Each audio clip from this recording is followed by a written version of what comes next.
Assalamualaikum warahmatullahi ta'ala wabarakatuh. I am Jasmine G. Tamayo and today I will be discussing about the use of peer review or mentorship and supervision of clinical staff in private healthcare facilities. First, let us define what is peer review. Peer review is a process where clinical staff similar professional level evaluate each other's clinical performance, decision making, and adherence to standards of care in a structured and constructive manner. Peer review is a process in which healthcare professionals of the same or similar professional level, such as doctors reviewing doctors, nurses reviewing nurses, or midwives reviewing midwives, systematically evaluate each other's clinical performance, decision making, and adherence to standard of care. The process of peer review is structured, meaning it is guided by checklists, clinical guidelines, or protocols. Next, peer review is constructive, meaning it is focused on improvement, not punishment. Third, peer review is confidential, meaning it encourages honesty and professional learning. Peer review aims to improve quality of care, promote patient safety, encourage accountability and professional development.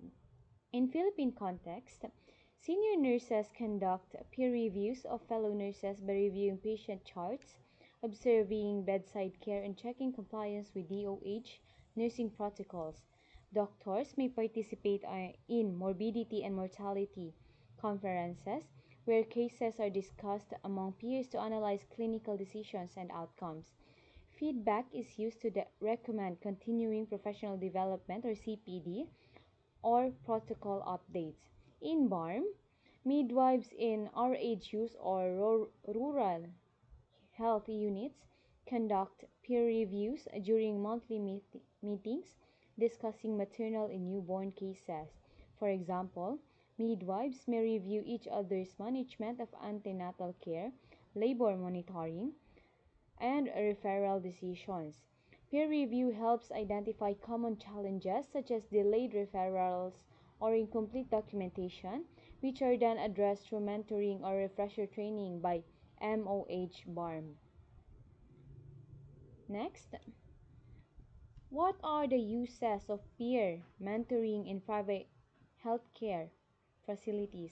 First, monitoring clinical competence and patient safety, meaning this is a regular checking whether health workers have the knowledge and skills and attitudes needed to provide safe and effective care. Patient safety focuses on preventing harm to patients during healthcare delivery. For examples, for example, nurses and doctors are periodically evaluated through performance reviews and clinical audits. Hospital implements patient safety programs such as infection prevention and control or IPC. Committees that monitor hand hygiene and proper waste disposal. In rural health units or RHUs and barangay health stations or BHS are supervised by provincial or Ministry of Health such as Ministry of Health MOH BARM teams. For example, midwives observes during prenatal checkups or safe delivery practices to ensure correct procedures. The second one is improving adherence to clinical guidelines and protocols. Clinical guidelines and protocols are standard evidence-based instructions on how to manage diseases and provide care. Adherence ensures consistent and correct treatment, reduced medical errors, better patient outcomes. For example, the tuberculosis or TB patients must follow standard treatment regimen and be recorded in the National TB Program forms. Health workers must follow standard maternal referral protocols for high-risk pregnancies. Monitoring ensures that patients are referred on time from barangay health stations to district hospital, preventing avoidable deaths. The third one, identifying learning needs and performance gaps. This involves identifying areas where health workers lack knowledge or skills, health workers that are not performing tasks correctly, and those health workers who needs additional training or support so that the institution can provide them the needed support they need. The goal is continuous professional development, not punishment. So in Philippines, monitoring shows frequent errors in medication dosage. Hospitals may conduct refresher training. Next, nurses may receive additional education on new vaccines or updated diseases. In BARM, some health workers may have limited access to recent trainings due to geography or security issues. Monitoring might reveal gaps in first, emergency obstetric care, mental health and psychosocial support. Thus, MOH BARM can then organize targeted trainings or mobile mentoring teams. Fourth one, supporting quality assurance and accreditation requirements. Quality assurance ensures that health services meet established standards of care.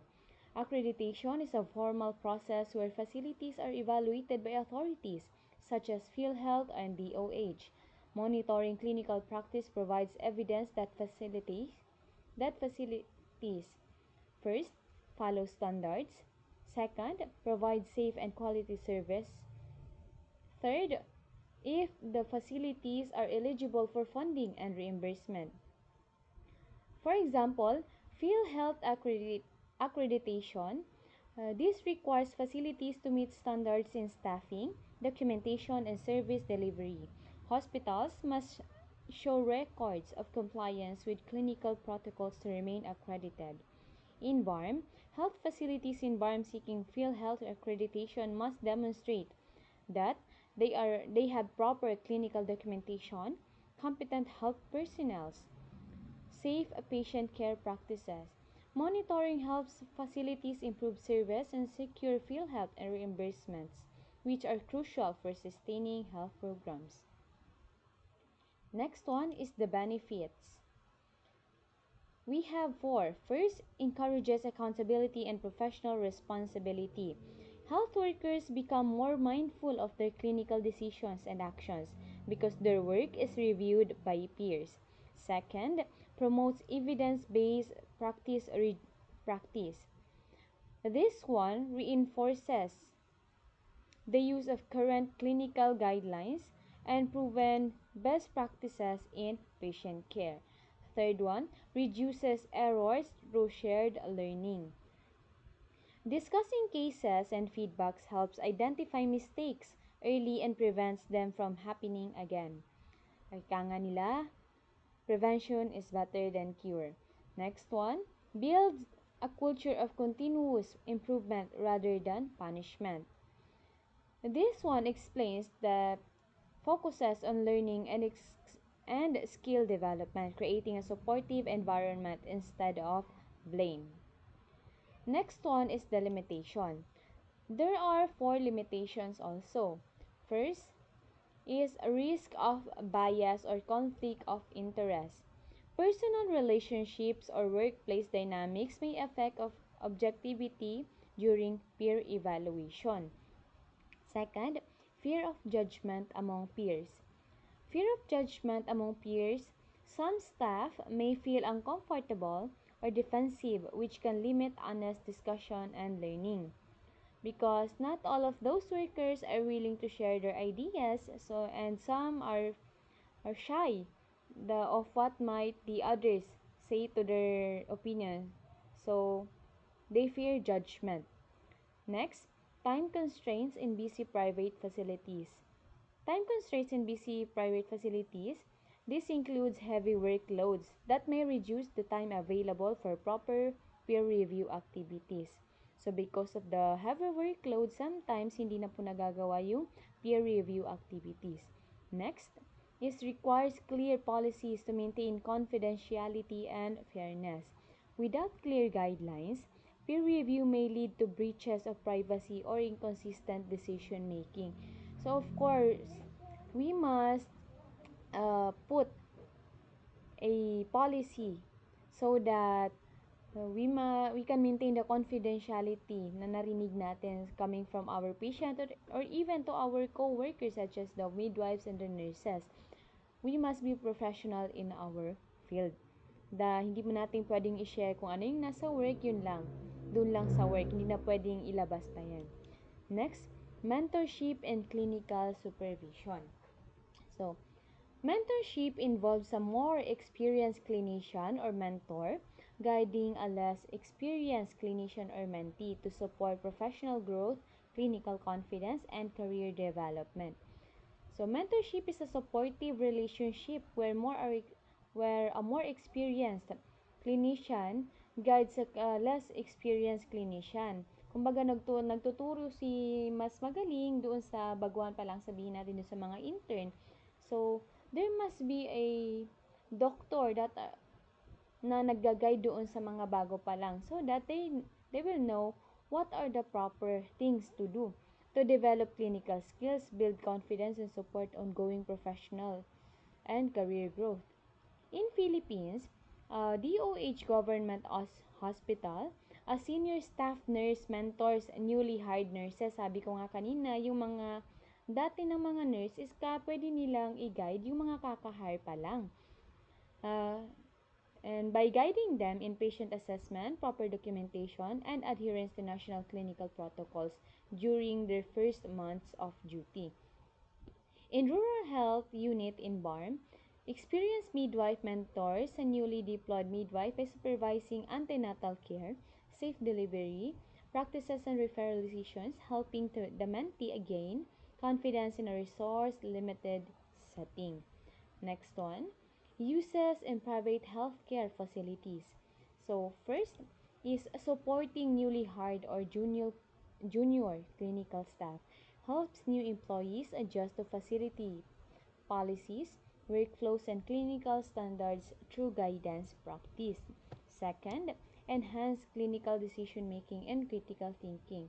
Ito naman is nagsishare yung mga mentor na kanilang mga experience and what are the reasoning to help mentees handle complex cases more effectively.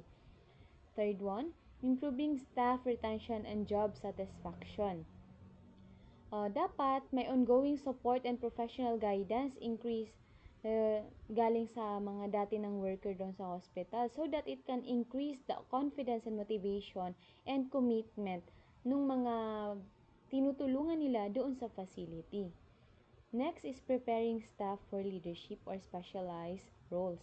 Mentorship develops an advanced skills and professional readiness for supervisory or specialized clinical positions. Next is the benefits. What are the benefits of mentorships? Our mentorship first builds confidence and clinical competence. Mentees gain hands-on experience and guidance, improving their skill and self-assurance. So, of course, if you have someone to guide you doing the things that you must do, makakagain ka ng hands-on experience and that will boost your skill, pati na rin yung self-esteem mo. So that next time, kaya mo nang gawin ng kahit wala nang nagga-guide sa'yo. Next, facilitates transfer of practical knowledge and skills. So, hindi lang ito puro theory lang na nagtuturo-turo lang. So, dapat ma-experience nung mga tinuturuan mo yung real life scenario kung paano ba gawin talaga. Sabi nga nila, real world techniques and problem solving strategies that are not always in textbooks. Kasi hindi lahat ng nasa libro is yun talaga yung nakikita mo sa real life scenario. So, dapat matutunan ng tinuturuan mo. Next, encourages ethical practices and professional values. Mentors model professionalism, integrity, and patient-centered care for mentees. Hindi naman pwedeng ikaw na yung nagtuturo tapos ang ituturo mo yung mga hindi pa, parang sabi nga nila, unprofessional na mga gawain. So, be the role model to those new medical workers na tinuturuan mo. And next one, strengthens teamwork and workplace relationship. So, ang mentorship is nagpo-foster siya ng collaboration, trust, and effective communication among staff. So, kapag may mabuting teamwork sa isang workplace, maganda rin yung mga kalalabasan ng mga ginagawa ninyo sa workplace ninyo. Para nakakapag-work kayo ng maayos. Next is we have limitations ng mentorship. First is dependence on mentor availability and commitment. If the mentor is busy or not fully engaged, the mentee may not receive consistent guidance. So what if yung mentee pala or yung nagtuturo pala is masyadong busy, masyadong full yung schedule? So ang mangyayari dun sa tinuturuan niya is parang nagiging alanganin yung learning. Kasi not always is present itong sinagtuturo. Next is possible mismatch between mentor and mentee. Of course, sometimes differences in personality, learning style, or expectation can reduce the effectiveness of mentorship. Kasi lalo na doon sa mga dating medical workers na nag-i-expect sila ng mataas doon sa mga kaka-hire pa lang. Which is, hindi dapat ganun agad-agad yung expectation mo kasi nga, baguhan pa lang sila. They are not on your level yet. But with proper guidance, siguro maaabot din nila kung nasaan ka ngayon. So, be patient na lang dun sa tuturuan. Next is we have informal mentorship may lack clear goals or evaluation. So, without structured objectives or feedbacks, progress and outcomes may be unclear. Hindi naman pwedeng pinasusunod-sunod mo lang sa'yo yung bagong hire na nurse kasi gusto mo mag-observe siya. So, dapat ikaw mismo, alam mo kung ano yung ituturo mo dun sa tuturuan mo. Hindi yung pinapasunod mo lang siya na kapag naisip na, oh, ituro ko ito sa kanya, yun na agad. So, hindi po pwedeng ganun. You must be clear with your objectives before teaching it. So, just like the teaching sa school, dapat clear ka muna bago magturo. So, this is the comparison of peer review and mentorship. So, in aspect, we have the focus. Ang peer review is, ang focus niya is performance evaluation, wherein sa mentorship is professional development. Sa relationship naman is kapag peer review is equal level. Ibig sabihin kung nurse ka, nurse din ang parang nurse to nurse ang pag-peer review sa mag-share kayo ng idea. Wherein sa mentorship naman is we have this senior and junior relationship. Karaniwan nangyayari dito, yun nga sabi kanina, is yung mga dati na nagtatrabaho dun as a medical worker, tinuturuan nila yung mga bagong hired. In structure naman, we have formal and standardized doon sa peer review. And then sa mentorship can be formal or informal. Outcome, we have in peer review, quality improvement, and in mentorship, we have skill and career growth. So these are the implementation strategies in private healthcare facilities. First is to develop, First is to develop clear policies and guidelines for peer review and mentorship. These established structured procedures, objectives, and roles to ensure consistency and fairness. Second one, train staff on constructive feedback and communication. They must equip the clinicians with skills to provide supportive, professional, and actionable feedback. Third one, ensure confidentiality and non-punitive processes. Uh, protect, as a worker, you must protect the privacy and focus on learning rather than blame to encourage honest participation. Next is to allocate protected time for supervision activities. Set aside dedicated time in schedules for peer review, mentorship, and clinical supervision. So if your schedule is full, mag-set aside ka ng time mo para para magawa mo yung peer review or mentorship session doon sa dapat pagturuan mo.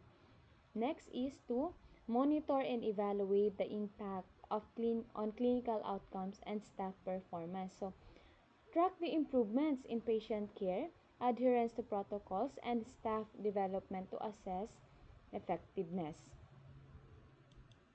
Next Yes, these are the challenges and solutions sa private healthcare facilities. First, the challenges is to the resistance to evaluation. Some staff may be reluctant or ayaw magpa-participate or ayaw tumanggap ng feedback kasi ayaw nga nilang na-judge sila. So, rather than judging or rather than parang ano nga ito? Rather than rejecting the judgment, you must accept na lang and see it as learning, not as judgment. Next is limited time and resources. Heavy workloads and staffing shortages can make it difficult to conduct regular supervision activities. So, yun nga, kapag ma-heavy yung workloads ng isang mentor is mahihirapan siya magturo kasi nga mahihirapan siyang i-insert yung schedule ng tuturuan niya doon. Next is power dynamics and fear of criticism.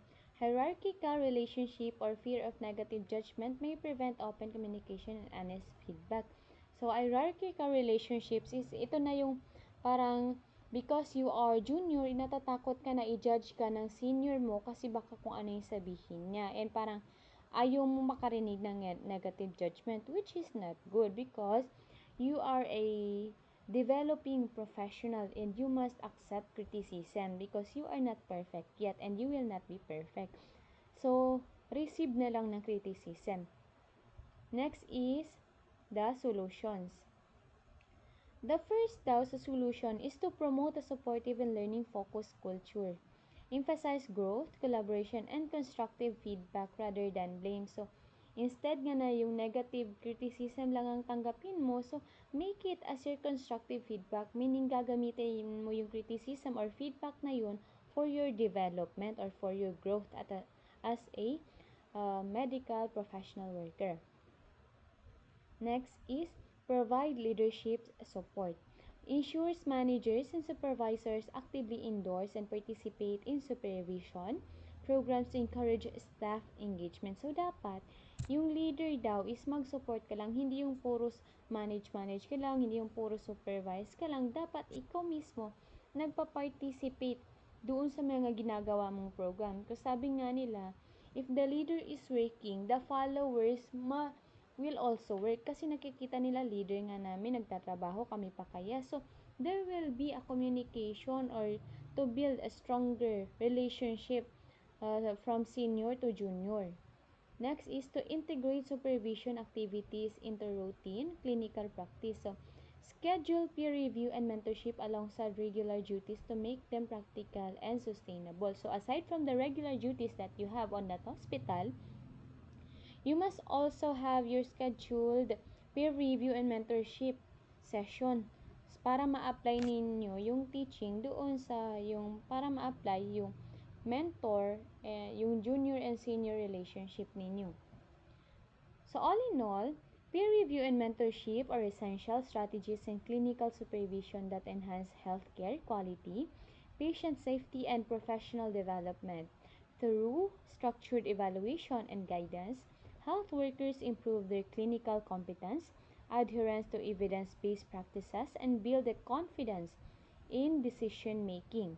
While challenges such as time constraints, resistance, and power dynamics exist, these can be addressed by fostering a supportive culture and providing leadership, backing, and integrating supervision into daily practice. Implemented effectively, these strategies not only strengthen individual skills but also promote teamwork and ethical practice and continuous improvement, benefiting both staffs and patients in both Philippine and BARM healthcare settings. So, that's all for my report. Shukran and wasalam. So, these are my references po. Thank you.